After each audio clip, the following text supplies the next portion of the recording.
Remove all adjacent duplicates இன் அ string. So என்ன அப்படின்னா ஒரு ஸ்ட்ரிங்ல ஒரு கேரக்டர் தொடர்ச்சியா ரிப்பீட்டா வந்திருக்கு அப்படின்னா அது அட்ஜசன்ட் டூப்ளிகேட் அப்படின்னு நம்ம சொல்லுவோம். ஸோ இந்த ப்ரோக்ராம்ல நமக்கு ஒரு ஸ்ட்ரிங் இன்புட்டா வரும் அண்ட் ஒரு நம்பரும் இன்புட்டா வரும். ஸோ இந்த நம்பரை நம்ம கேன்னு வச்சுக்கலாம். ஸோ இப்போ இந்த கொடுத்துருக்க ஸ்ட்ரிங்ல ஏதாச்சும் ஒரு கேரக்டர் கே டைம்ஸ் தொடர்ச்சியா ரிப்பீட்டா வந்திருக்கு அப்படின்னா அதை நம்ம ரிமூவ் பண்ணணும். அப்படி ரிமூவ் பண்ணி வரக்கூடிய ஸ்ட்ரிங்லையும் தொடர்ச்சியா கே டைம்ஸ் ஏதாச்சும் ஒரு கேரக்டர் இருந்துச்சு அப்படின்னா அதையும் நம்ம ரிமூவ் பண்ணணும். ஸோ இந்த மாதிரி ரிப்பீட்டடா அந்த ஸ்ட்ரிங்ல இந்த ஆபரேஷன் வந்து நம்ம பண்ணிட்டே இருக்கணும். ஃபைனலா ரிட்டர்ன் பண்ணக்கூடிய ஸ்ட்ரிங்ல எந்த ஒரு கேரக்டரும் கே டைம்ஸ் அட்ஜசன்ட்டா வரக்கூடாது.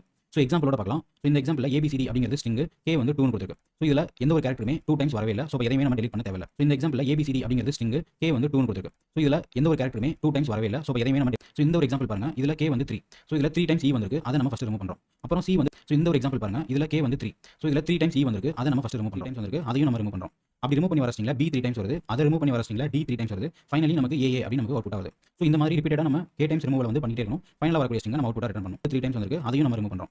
அப்படி ரிமூவ் பண்ணி வர ஸ்ட்ரிங்ல பி 3 டைம்ஸ் வருது. அதை ரிமூவ் பண்ணி வர ஸ்ட்ரிங்ல டி 3 டைம்ஸ் வருது. ஃபைனலி நமக்கு ஏஏ அப்படின்னு நமக்கு அவுட்புட் ஆகுது. ஸோ இந்த மாதிரி ரிப்பீட்டடா நம்ம கே டைம்ஸ் ரிமூவல் வந்து பண்ணிட்டே இருக்கணும். ஃபைனலா